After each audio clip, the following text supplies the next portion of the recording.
Hello everybody, this is Toys R Us, and for this special figure showcase and review we're going to be looking at the Takara Tomy Ultimate Optimus Primal figure. So what we're going to do with this video, we're going to unbox him live in a second, have a look at the entire contents of the packaging. We're going to have a detailed look at him in both of his modes to help you decide how you want to display him.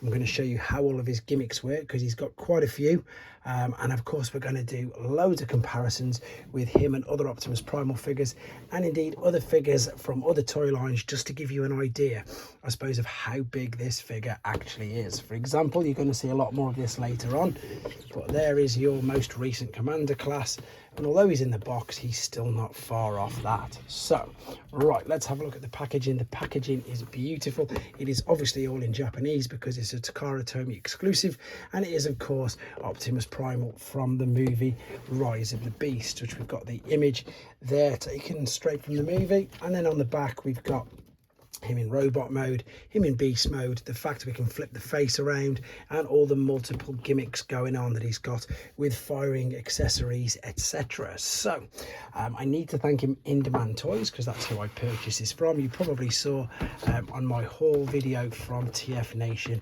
the weekend just gone. So the figure itself, as I say, is stunning. I very quickly just opened this before I started the video just to make things flow that little bit easier. There of course is the figure, and we've just got the accessories, which I will get out in a second, because what we're going to do, we're going to do some first impressions, alternate mode, and then we're going to do some comparisons and display ideas. So first impressions, as I've said, this figure is huge. He's proper robust. He looks so good. Again, you've got all the different types of greys and silvers, and it doesn't, I mean, it is black, but it doesn't look like a jet black, if you know what I mean. It just seems to reflect and look really detailed. I mean, even look on there, it looks like there is some sort of fur, shall we say, whatever it is. The gunmetal grey, the silver's reflective. There's the beautiful symbol there on the front. Articulation wise, the head, let me see if I can get it into focus, looks beautiful. Again, lovely green eyes, full articulation, looks up, looks down a little. It will spin. It does just about, does it go all the way around? It does get hindered by this back, to be honest, so it won't go all the way around, but you don't really need it to. There you go. There's loads of articulation on there. With the shoulders, they'll go out to the side as far as the shoulder pads let them. With regards to all the way around, this will rotate all the way around. You've also got the swivel, which you can see there is coming at the bicep. You've got the bend, which comes right the way up. You've got a wrist swivel. If you have a look at this as well, you've even got articulated fingers. You've got the 3, then the 1, and then the thumb is fixed, but you can move the others, which is brilliant. You've got a waist swivel. You've got hips. Oh, you can hear that ratchet, brilliant. If you just move this back sort of cover there, you can take it all the way up. Then with the knee bend, it'll go all the way back, and you can probably, can you hear that ratchet clicking away brilliantly? Click all the way forward. You've got a swivel as well. You've got an ankle, is it a tilt? Yeah, you've got an ankle tilt, and a rock as well. It is highly articulated, it is huge, and it looks really, really good. So as far as first impressions go, I think he looks great. So as I say, rest of the video, we're going to have a quick look at him in his alternate mode, come back for the robot mode. I'll show you the face, I'll show you all the accessories that come with him, and indeed a load of comparisons as well. So let's have a look at him in his alternate mode. Okay, we're back, and as you can see, he's already in his alternate mode. Quick apologies for no transformation process on this video. That is for a couple of reasons. The first is to keep the main length of this video down, and the second is not to spoil it for people who don't want it spoiling for them if they're after the figure themselves. However, you will have noticed I've uploaded a tutorial video, so if you do want to watch it, you can watch it yourself at your leisure. But alternate mode is spectacular looking. We're not going to shy away from this particular phrase. You're going to hear me say it loads, unfortunately, and that is, again, it is huge. It looks so, so good. The transformation process, in honesty, is very similar to a lot of the other Optimus Primal figures we've seen, but look at the detail on the head sculpt there. Absolutely stunning. Remember, this is just a normal mainline figure, so what I mean by that is it's not a masterpiece, you know, it's not special, anything like that. Yes, it's an ultimate edition, but it is just a normal figure. The detail on that head sculpt is amazing. It looks a little bit up and down. You can twist it a little bit side to side. It does have to cover or miss this, shall we say, but you've still got more than enough articulation for some great posing with this. I suppose just to clarify what I was just saying, it is just only available in Japan, but it isn't like a masterpiece special edition figure. Right, what we've got here then is, look at the details there on the shoulder. You can see the fur, you can see these bits. He is covered in 5mm ports, and also unfortunately you can't get out these blasters whilst he's in his alternate mode. You can, however, if you want to. He does come with these 2 firing missiles, which again I'll show you in the other part coming up. You can, if you want to, store these in there, but you've got to put them in, or you've got to part transform him again, shall we say, just to store them. So you can store them and then cover that up, no problem. You probably just noticed that's the only ugly bit, which is of course the back of the toes. And it would have been great, and this is going to give you an idea of how big he is, if they'd have took from the, this is the mainline one because I haven't got the Studio Series yet, if you remember how they tucked away the heels into the back of the calves like so. If they'd have done that, it would have been brilliant. It would have just made that little bit, I don't know, just it would have just maybe topped it off, little tip of the iceberg as they say. But with regards, I suppose, if I put the swords in, or before I put the swords in, let's just show you these ones. So again, you can see the size difference there is ginormous. So I'm just going to copy pretty much this for you to give you an idea.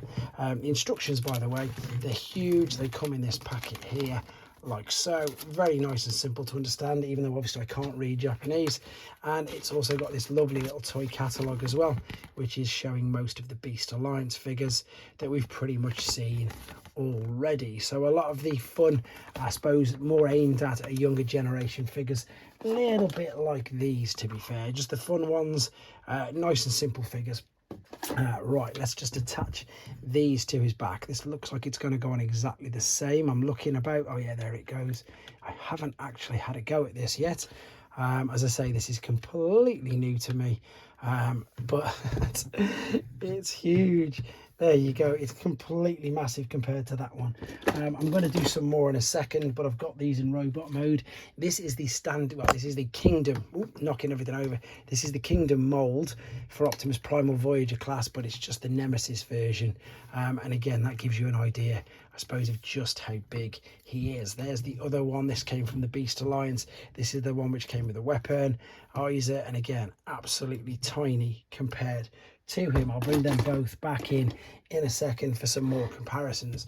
What I also want to show you is again all of these 5mm ports, and unfortunately again I don't have all the little beasts. However, because they're 5mm ports, I've just gone and got all my figures, well, a few of my figures shall I say, from of course the War for Cybertron trilogy, and you can in fact attach these to the ports like so. So with the beasts, with some blast effects, you can put on these. Yeah, if you wanted to, you can even attach some blast effects to it, make it look completely crazy, to be honest. Now I've still left one port on either side of the top of the shin, and I've still got a little bit of a gimmick as well to show you, which works in both modes, including this. And this is his arm cannons, which are activated by a button. So unlike the standard figures, which you've got to push through, as in push them all the way through, you've got to push this, but watch, there you go.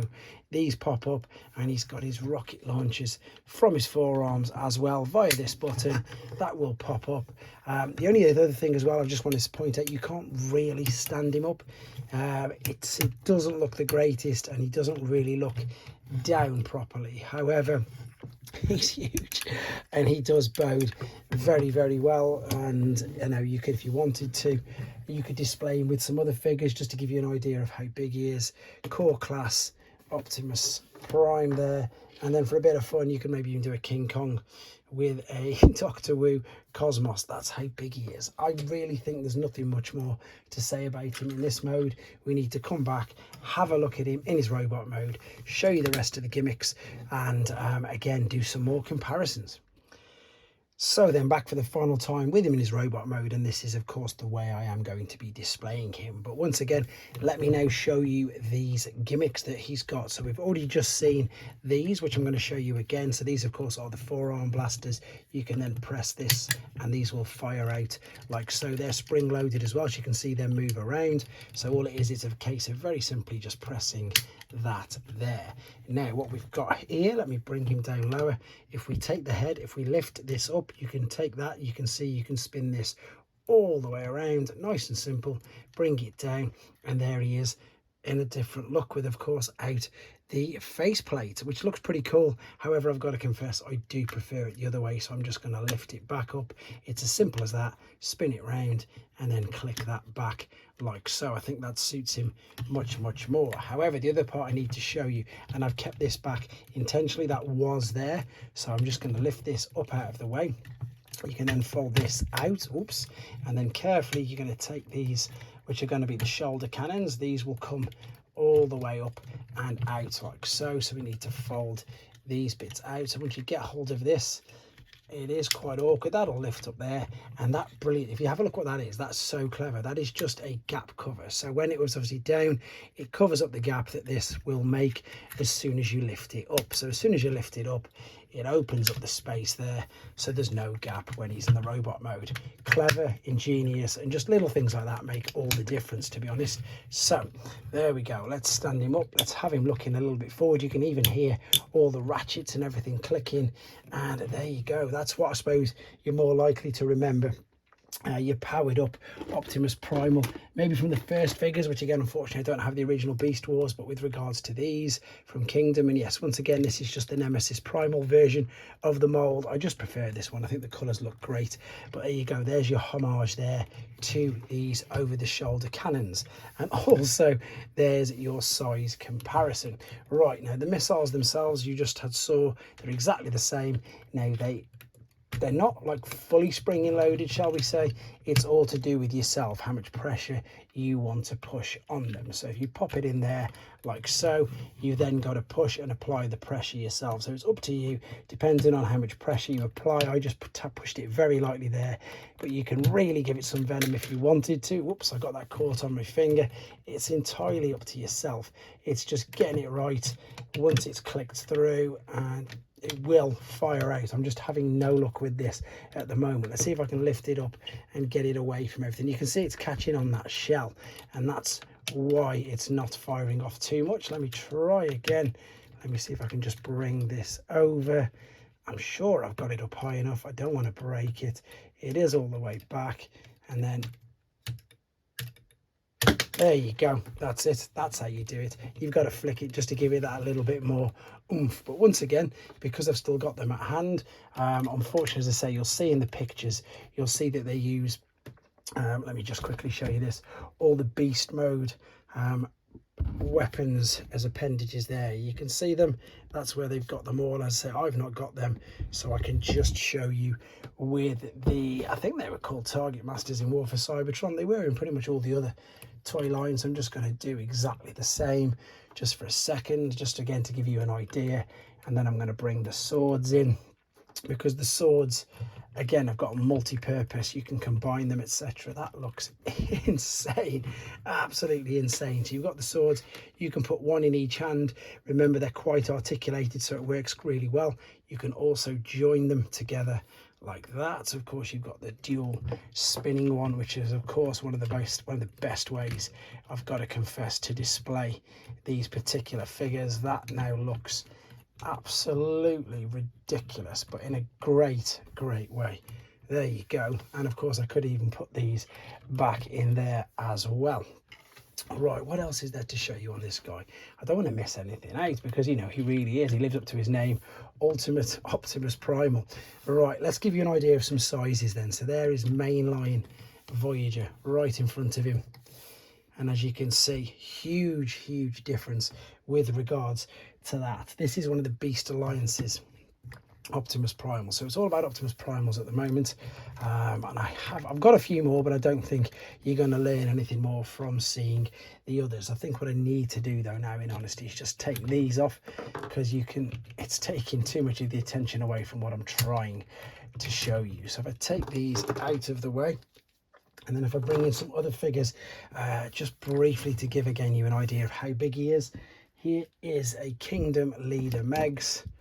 So he's, you know, he's a lot taller than the, I can't get him to stand.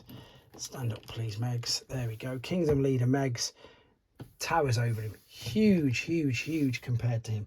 Let's bring in some other figures. Let's bring in Leader Class Scourge. So again, just a little bit. Is he smaller? I can't tell than Megs. He might be a little bit smaller. He's not going to stand for me though, I bet you. No, he's not. Stand up for me. It's just going to get that there for you. No, he's nowhere near as tall. He's definitely nowhere near as chunky. Let's move him out of the way. Aha, Smash Changer Optimus Primal, which also was huge. He towers way above him as well. Right, that's enough for Optimus Primals. And let's bring these out of the way and bring in some of the other movie figures, shall we say. So let's go with Optimus Prime. So we've got Studio Series and Mainline. Again, bigger than all of them. And then we've got just a few more. 2 Voyager figures, and then a deluxe, and then another one just to give you an idea. So there's your Voyagers. Again, huge. And then I suppose I need to as well just bring in some more mainline figures for people who don't collect Studio Series, just to give you an idea again on size. So there is deluxe and there is core class. So once again, towering well above. This is a normal mainline deluxe, as you can see. That's a normal, I say normal, it's a shattered glass, but it's a normal sized. It's a leader class, but I class it as a Voyager class for the cab. In fact, there's another deluxe. Just grabbing every single thing that's at hand at the moment, to be honest, which there's quite a few about here, which means I've got to tidy up my workstation, let's be honest. Right, move him out of the way.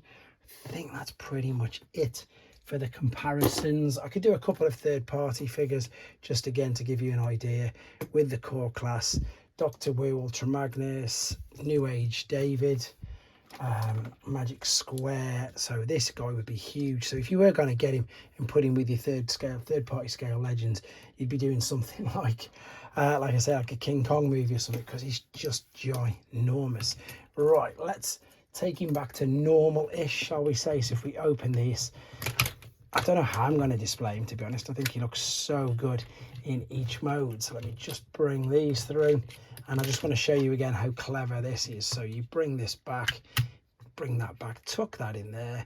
Then as you tuck this all the way down, oh, you can see that the monkey's head's there as well. I say monkey, the ape's head's there, which is very similar to, of course, to all of the others. That'll go down and then that'll cover. So there's the gap cover, that goes down. There's your gap cover. This folds up, clips into place, and then we can make sure that this is all the way up and tabbed in as well. So he's gone back to as basic as he's ever going to look, but he still looks phenomenal. He still looks great. I don't know whether to go with the twisting one or the one in each hand, in all honesty, but I just want to show you that you can, of course, do both. And to be honest, I think that's where I'm going to end the video. As I say, transformation process is on a separate video if you want to watch it. I really think I've covered everything. I hope I've not missed anything. If I have, please let me know in the comments. Otherwise, once again, really impressed with this figure. You can actually get him from in-demand stores in the UK, and you also can get him from Amazon Japan, and they do ship. They ship to the UK and they do ship. Just make sure that the particular seller will ship to your designated country. It'll say when you put it in your cart or not, so you can check that way. There is a couple of things I've just noticed here, and that's why I got them very quickly. Again, mainline figure collectors, he's not far off Commander class size, let's be honest. There's your giant Commander class. He's definitely well above a leader. You can't even see that, so that's good, to be honest, because I just wanted to give you an idea of scale of how big he was. And if I push him back, there we have him. Right, that is most definitely it. Thank you very much for watching, guys. Let me know what you think of him in the comments. He really is a great looking figure. Take care.